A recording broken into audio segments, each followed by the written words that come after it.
a chance, guys, to examine the rebounding numbers over the past months for Marjanovic. In the last few months, the rebounding has sort of taken a bit of a dive for him, and a lot of factors could be the cause, but it's a trend that coach would probably like to see him reverse.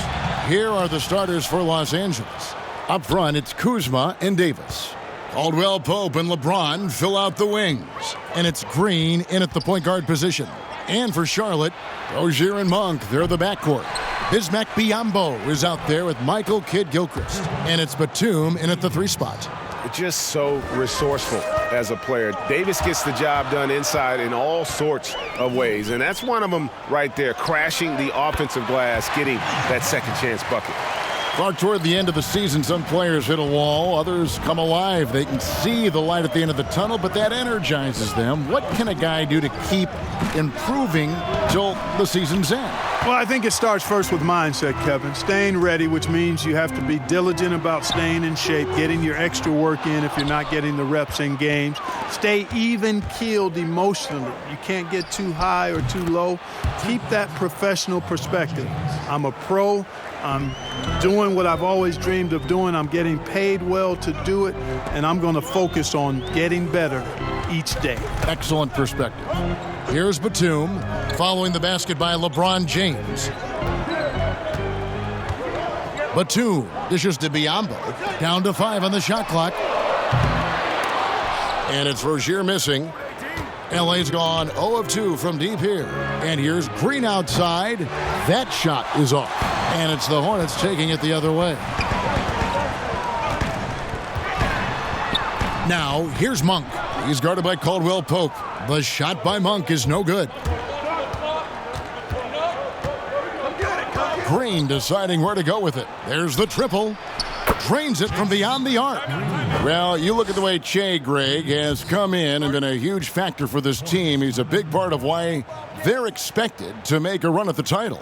For Charlotte, they've gone just 1 of 4 to get this game started. Stolen by Caldwell Pope. Green with the ball. Now guarded by Monk. Down low, Kuzma. And Kuzma slams it in. Boy, he makes it look so easy, doesn't he? Rising off the ground like that. Kuzma takes a lot of pride, not only in finishing with finesse, but power, too. Now, here's Rozier. His scoring has been there on a regular basis. He's averaging more than 14 points a game. Over Green. Offensive rebound. Biyombo kicks to Rozier. Sinks the three-pointer. His first make, and, maybe that will get him going. Lakers leading by 3. And, quite a bit of turnover for the Lakers in recent years, guys, from the front office to the coaching staff. I think it's always important for an organization to have a common voice to speak in stereo and have everybody in proper alignment from the top down to the court. Now Rozier after the missed 3 from Green. Rozier the pass to Biyombo. Rozier kicks to Kidd-Gilchrist. It's hauled in by Los Angeles. I didn't see that miss coming. I mean, he's usually been money from that range. And as the Lakers have looked to fill positions, Clark, a real affinity for candidates with the Lakers' history. Yeah, that's exactly right. They view it as a family, but here recently, they've expanded their options and have looked outside of past Laker pedigree in terms of filling some key spots, which is part of what you have to do if you're going to move forward and be successful. And LeBron throws it down. You got to keep this guy away from the basket. I mean, that's about as easy as it gets for LeBron. And here's Rozier. He brings it up for the Charlotte Hornets. 8-point game. The Lakers beat them last time when these two teams met in Los Angeles. It wasn't even close in their last matchup, and their offense just wasn't ready to compete at that level. And I really think, Greg, they've got to find a way to produce easier baskets. I mean, whether they do it by running in transition or getting to the free throw line, they don't want a repeat of that past performance. Yeah, they have gone full throttle from the opening tip, showing no signs of letting up. And, when you've got a chance to put a team away early, you got to take it. Mark, the two-way contract, a relatively new invention that gives players time in both the G League and the NBA. I love it, Kevin, because it's another pathway for those aspiring to be NBA players to have a legitimate shot to make their dream come true. The G League is just a notch below the NBA in terms of overall talent. And so I love the fact that players who desire to be pros can have a pathway to get to the NBA by being part of the G League. Washington comes in for Michael Kidd-Gilchrist, and Dwayne Bacon subbed in for Malik Monk. And it's Rozier missing. And he has definitely been struggling in this quarter. You know, guys, it seems to me as though he's over anxious. He seems to be pressing, trying too hard, moving too fast. Just needs to calm himself down and wait for good shots. Oh, this is the kind of start they were hoping for. Yeah, shots falling, off to a very good start offensively as a result. Already his second foul. He's in danger of getting into serious foul trouble early in this game. And one of those little spark plug guys, Terry Rozier, plays the game with Greg, I think, a chip on his shoulder. I mean, the story goes, as a kid, when his temper flared, his mother would have to sit on him until he cooled down. He's learned to channel that fire and emotion into his game. They're getting a lot of their points outside the paint. 3 of their last 5 baskets are from three-point range. Pass to Bacon. Dishes it to Williams. And the pass to Marjanovic. 5 on the clock. Rozier for 3. And again, the Hornets missing. Boy, just not scoring with the efficiency he'd like to. Tough quarter for him. 8-second difference between the shot clock and the game clock. And here's Green outside. Here's Cousins. And the rejection by Marjanovic. They've been sensational on the backboard to start this game. Yeah, sensational is a really good word for it, Greg. They're tearing it up on the glass. Pulls it up. Rozier for 3. And the last second attempt does not go in for him. And Monks subbed in for Rozier. Free throw good, Davis. Davis is really the total package. A mobile, sharp-shooting big guy who can score from everywhere. They've got Monk. Batuma's out there with Michael Kidd-Gilchrist. And there's Bismack Biyombo. And it's Bacon in at the 2. So that's the Hornets' 5. They get the rebound. And foul on the shot. So he'll get a chance at the line. That one on Davis. I'll tell you what, the bruising strength of Biyombo, effective in drawing contact on the way up. You look at a player like Bismack Biyombo, and I love his presence in the paint. A real rim protector because he's not only got length, but he's also got jumping ability and some girth as well. And on our sideline, our reporter, David Aldridge. Hey, Kevin. Well, the General, in his last time out against the Jazz, had a huge game. He dropped in 55 points, and he got those points as he always does, knocking down shots from beyond the arc. His numbers were off the charts. He was unguardable, and he knew it, and he took advantage of it. Kevin, back to you. Yeah, David, in stretches, he was absolutely dominant. Greg, he'd love to match that performance tonight. This team needs his contributions. When he's right, he makes winning plays time and time again. For sure, and draws so much defensive attention that it opens up opportunities for others. And with Biyombo, the length of his arms, Clark, helps him with that great rim protection. Yeah, you know, I agree. It's a blend of length and strength, guys. He can be a boulder on the block, a rugged physical presence there, and hard to move when he gets anchored in. And here is Green, following the three-pointer by Malik Monk. Green, no luck. And you could tell he thought that triple was going to fall. It's Kidd-Gilchrist on the wing. His three-pointer's off the mark. Charlotte, their last game, a win against Philadelphia. From deep, Green, good, and the assist goes to James. 23 points for the General. And once again, the defense allowing him to get a clean look at that triple. He continues to do some big-time damage from downtown. Kidd-Gilchrist, no luck. The defense ready for him on that possession. They had to be because he is so strong in the paint. There is a bunch to appreciate about LeBron's game. His passing is off the charts. Just look at that feed. And the whistle blows. It's going to be on the General. That's his 3rd foul of the game. And already his 3rd foul. It's got to be time to get him out of there probably until the 3rd quarter. Biyombo, the pass to Monk. No good on that one. Lakers leading by 21. And here we go. Fast break. Kuzma's got it. And it just seems that every pass they make is leading to a score. Just great ball movement. To end the run. And it's Monk laying it in. Monk's got 13 points now in the quarter. And he's clearly led the way offensively. The question is, can they ride him and get back into it? Green draws the double.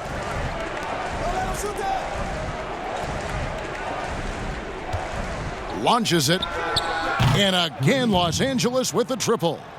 He's found his rhythm from deep, and you can see the confidence. Yeah, I'd be confident too. As a matter of fact, I mean, if you're stacking up threes the way he is, I mean, he's doing all his work from behind the arc. Jacks up a three. Bangs home the trifecta. Green's got 31 points. Unwilling to let up even for a moment. That's his killer instinct, just fanning the flames. Yeah, I love the fact he... And so it's Los Angeles, rolling along with a 27-point lead as we wrap up the quarter. One side trying to protect their lead. And you know the General has been really making it happen, guys. And if he can keep shooting from deep like he did in the first half, he's going to be more than a handful. Yeah, you know what? The defense is going to adjust. They'll be ready for him now, so I'm sure they talked a lot about how to slow him down. All fueled up and ready to go. Let's reset the lineups courtesy of Gatorade for the second half of basketball. So the Lakers 5 right now. Up front, it's Kuzma and Davis. Caldwell Pope and LeBron fill out the wings. And it's Green in at the point guard. When you watch the Hornets play, you can expect a very controlled game. Yeah, you know, they don't push too much and make silly mistakes. Fantastic when it comes to minimizing turnovers, controlling the pace. They've been one of the best teams at keeping turnovers down since 2014. And the basket by Rozier. It's a great move, and he catches the defense completely off guard. Yeah, if that's a harbinger of things to come, he's looking at having a very big second half. And it's Davis finishing it off. How about the leaping ability of Davis? Easily gets off the ground to throw it down, and he's a quick jumper and decision maker. Passes it to Kid Gilchrist. Now, here's Rozier. 10 points for him. Inside, Biyombo draws contact on the shot, and now a three-point play chance as he'll head to the line. And Biyombo is highly effective down low, knows where to post up in the paint. Washington's checked in for Charlotte. Williams comes in for Nicholas Batum. And then for Los Angeles, DeMarcus Cousins is checked in for Anthony Davis, and it's Avery Bradley in for Caldwell Pope. Williams with the steal. Just over a minute and a half played here in the third. The teardrop falls in. Williams has got his second basket of the night. They're doing work here in the second half, 3 or 4 to start. Green kicks to James. Back to Green. The three connects again from distance. Buries his 10th triple of the game. Unbelievable. Rozier the pass to Biyombo. And here is Monk. He's guarded by Cousins. The shot by Monk is no good. And a big lead for them on both the scoreboard and the backboard thus far. Yeah, rebounding has been a big key in this one, Greg. They've asserted their will and have taken control on the glass. And Green gets it to go. Everything going to plan here to start the third. 80% shooting thus far. Clark, a lot of coaches like to run their offense through centers. Any names you can think of who you'd be comfortable running your offense through at that position? Well, just because I've watched him and loved his game since locking into him, Jokic. Yes. Man, can he pass it. He can shoot it. He can score it inside. He's got such excellent hands and touch. He's at the top of the list.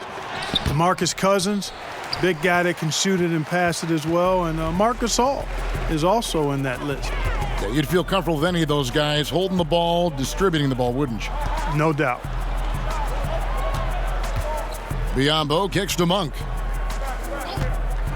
Shot clock at 6. And it's good off the back rim and in. It seems like ageless Jamal Crawford with his ability to score in bunches. Not saying that he ignores his teammates or anything like that. It's just that he's a scorer, and when he's on the court, that's what he's thinking about doing.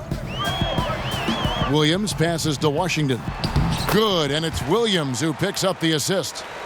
Washington's got 4 points this quarter. On the wing, Green. Rozier defending. Lets it go with a three, and he knocks it down. Good-looking three there from Green. And they're getting their points now almost exclusively from the triple. 4 of their last 5 makes are from beyond the arc. And, Greg, it's hard for me to watch this. I mean, the defense practically giving them those shots. And the ball goes out of bounds. Last touch by Cousins. JaVale McGee's checked in for the Lakers. JaVale McGee. There's 1:47 left to play in the third. Here's Washington. Lays it up and in on the nice reverse. Washington's got 8 points. They are just killing them on the interior. Yeah, you can't say that with enough emphasis. I mean, the defenders are just not being aggressive enough down low. You got to play with some physicality in the paint. There's Green with the three, and another three for the Lakers. And what's gotten into him today? This is getting ridiculous. Rozier against Green. McGee with the block. And physically, there's no doubt they've been the stronger team. A plus 10 rebound advantage tells you all you need to know. Outside, Green. Fires the three. And the Lakers get it back. Sensational at hitting the glass. Howard has fantastic timing when he goes after those rebounds. And here's Rozier. He brings it up for the Charlotte Hornets. They'll be playing host to Portland for their next game. That'll be the last of 3 straight at home for the team. And it's sent back by Howard. And he recovers it. And the basket by Rozier. There's 37 seconds left in the third quarter of the game. Rozier with the steal. Now Williams. He's averaging just around 8.5 points a game to the inside. And it's Rozier missing. And he did everything he could to make that shot as difficult as possible. And you know what, guys? That will pump him up because he takes a ton of pride in what he does on defense. Avery Bradley comes in for Danny Green. And it's Green in for Kentavious Caldwell-Pope. Green, no luck. Charlotte shooting 39% from the floor. Not their best. We've got Marvin Williams. Batum is out there with Bacon. Then there's Michael Kidd-Gilchrist. And it's Marjanovic in at the center. So that's the Hornets 5. And the layup's good off the glass. His hard work on the backboard really just has given them more opportunities to score. LA's gotten just 1 of 4 3-pointers to go down for them here in the fourth. Batum against Green. From downtown, and again for 3. He's really sniping them from outside. Locked in, feeling confident in that 3-point shot. Here's Bacon. He's covered by Rondo. Outside, Batum. And he can't answer back. The 3-pointer offline. Lakers have gone only 6 of 14 from the field in the fourth. Green against Williams. And another one that gives him 51. Making it look easy. Well, and this has been their strategy throughout the fourth period. We'll see how it pans out. You know what? Teams can get a little 3-happy down the stretch sometimes, letting it fly. Here's Batum. That one wide left. LA's gotten 3 of their 6 3-pointers to fall here in the fourth. Green kicks to Rondo. Back to Green. Look, for a couple years now, the NBA has released the last 2 minutes report detailing missed calls in any game. Does it hurt the officials to have that information out there? I don't think it hurts. It's not always comfortable, but I like the transparency of the move. I really do. I think when we're transparent about the human nature of what we do as broadcasters or referees or players or coaches, I think it makes for a better product. So I'm in favor of that. And one team is just completely outclassing the other tonight. Spirited performance, and it really ignited what is turning out to be a monster win here for the Lakers. As one-sided as it gets today, there were some dominant moments in about every facet of this game for that team. Yeah, I mean, Good, another from three. And this parade of threes has no end in sight. He just keeps knocking them down. Oh, and that latest triple ties him for second for the most threes in a game. What a monster he's been from deep. Here's Bacon. It's hauled in by Los Angeles. Outside, Green. They get it back, and McGee kicks to Green. Lets the three fly. Pass to Howard. Back to Green. Clock at 6 for the three.